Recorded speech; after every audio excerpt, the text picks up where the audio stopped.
So apparently there's a new update post. It's been a year and a half and we finally have the release date, April 1st.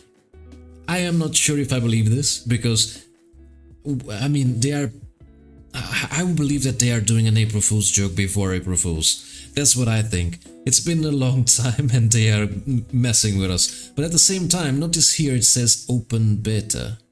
Open Steam beta, which means the game is no longer in alpha because it's been for a long time, many years in early access, technically. So this means that the game is starting to be close to being fully released, right? So it's almost the update 1.0, so it should be very soon when we have the game fully released. I can't believe it's been so many years and the game is not fully released. It's insane. So let's see what we have. New civilizations, AI upgrades, and the power of the Monolith. It's been a long time with the Monolith being like, I don't know, some random bullshit in the menu that doesn't really do anything, really? That you could just add to world and doesn't mean anything? At least I don't know what it means. We are excited to announce that the open beta starts April 1st. Yes, this is really happening. Doubt. Okay, what do we have here? What is this? I don't know. On this day the monoliths will awaken with their first power, rewriting the very fabric of life around them. They can alter genes and species traits, sometimes granting consciousness where there was none. Ooh. And allowing new civilizations to emerge. This technically means conscious chickens. We can finally have cocks with guns. Cocks with Glocks. Oh, imagine that kingdom, cocks with Glocks. That's amazing. I'm a genius. So technically, we would finally have monkeys that could actually own AK-47s, especially if you have the modern box mod, obviously. But technically, yes, because granting consciousness to where there was none. This means anything goes, I assume. Because even if not all animals can attain consciousness, I'm sure modders will be able to do that. I'm sure modders will be able to, if this is a new game mechanic, modders will be able to just, I hope, make, for example, wolves into civilizations. Like, I assume, I guess if it's it will be an exploitable game mechanic. Each sapient species has their own unique set of a clan, culture, language, and religion traits, which you can adjust and combine. Some species don't mind sharing a city with others, some, however, are fiercely territorial. I assume this will depend on the culture and language and religion, because I really hope that this is not fully based on race, because, for example, it's stereotypical to have orcs hating elves, but again, in World of Warcraft, the Horde has elves and orcs in the same faction. So I hope it's not just purely race-based or species-based. I hope it's included in the culture and language and religion, because then it will make sense. If they have religion that goes against each other, maybe we could have religion wars. Many new civilizations have been added. Without spoiling too much, here's a sneak peek. Oh, there's a little look. It's a frog. No, it's a frogman. So maybe lizard people. I cannot see what these are, but oh yeah, it's lizard people. Oh yeah, never mind. Ribbits. I'm an idiot. So it's frog people. Even better. Even better. I love that. Oh no. We have Biscuit. I am in love with this update. Cool beaks chilling in the... Oh yes, we finally have penguins. Oh god, I can't believe this. Druids think they're being clever. Oh, so druids can have civilizations. This is also very good. And remember, you can modify any subspecies with traits like hovering in the air, okay, budding reproduction, or even create elves that eat wood for breakfast. So, what horrible creatures will you create? Oh, okay, so this was the mind.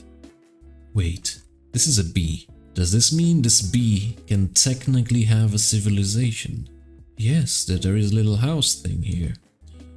I don't exactly know what each of these mean, but I assume this could be like a talent tree for the brain of the creature. And maybe we can edit it, making it smarter and maybe having an actual civilization.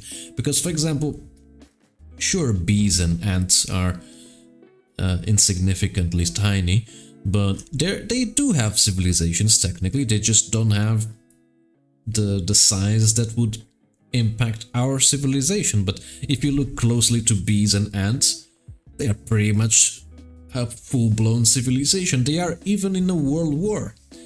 This is completely off topic, but if you Google Ant World War, I think there's a Kurskazag video that is just insane. It's so interesting. All features from past announcements are tied to an improved AI system that works closely with meta objects, making units feel a bit more alive than before. How does it work? Unit traits, statuses, subspecies, clans, cultures, languages and religions. Even items technically for now. We will need to add content for that later. This is good. I like that. It means that this huge update is nowhere near the end. This is very good. I'll influence behavior by adding neurons to a unit's decision-making process. Oh, okay, so this is the neuron. So each thing here is technically impacting the AI of the character. This is very good.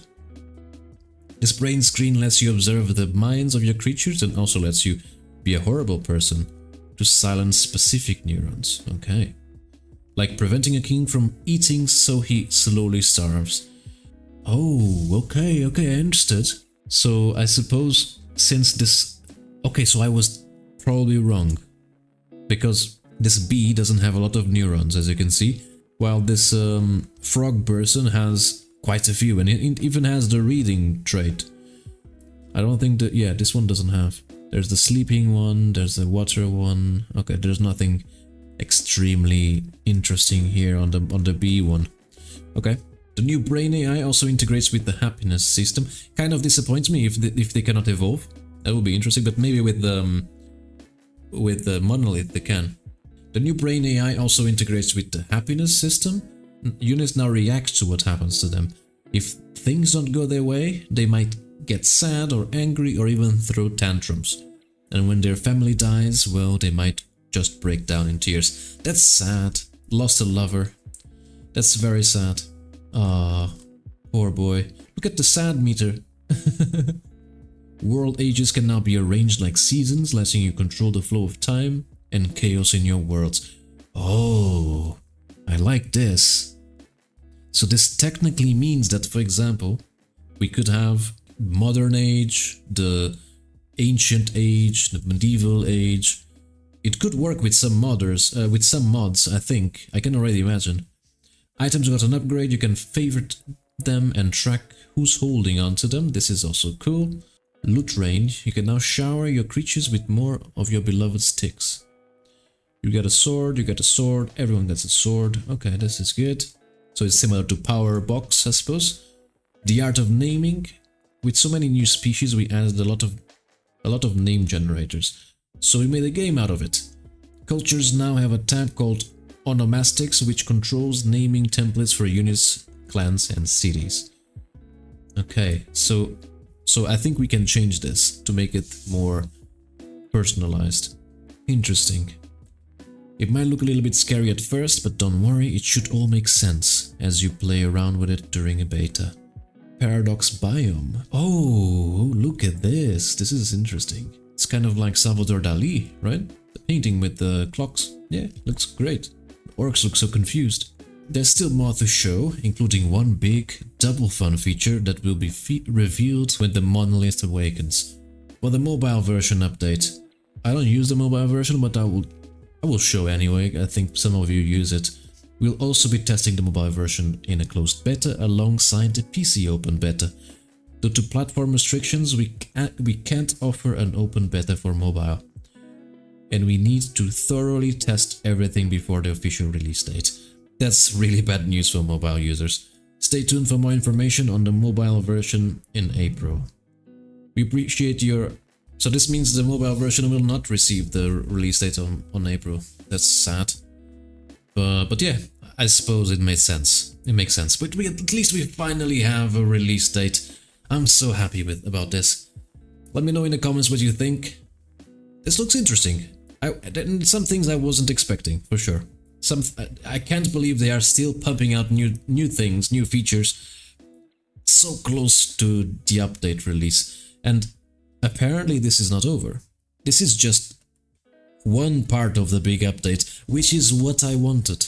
I didn't want this to be the final update of Worldbox. So hopefully we will see much more in the future, so that will be good. So thank you very much. I hope you enjoyed this. Please like and subscribe, and I'll see you soon.